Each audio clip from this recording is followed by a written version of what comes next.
Mike, an important thing is watercraft. And you look out here and you can see the surf bashing away, waves crashing against the shore, and there's breaks in it, and there's white water, and then there's clean water.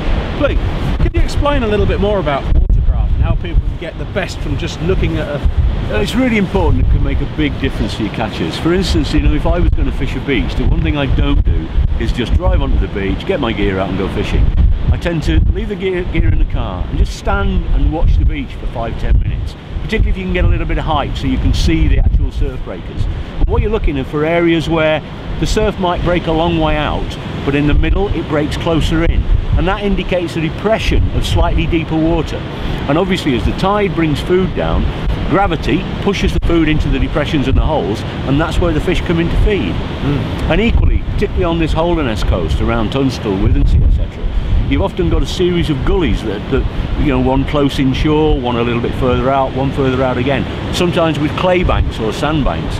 And the fish will work along those banks, but what you're looking for is that surf pattern where you've got surf breaking along the bank, but then a gap in the middle where you literally have a gap between each bank, and the fish will come through the gap and then into the gullies. And by pinpointing those, it puts you in the areas where the fish are going to come through. You're literally ambushing them. Yeah. And something else you do as well, at low water, walk the beaches, look for unusual feature, areas of stone or gravel, again little sandbanks, anything that breaks up the normal run of ground.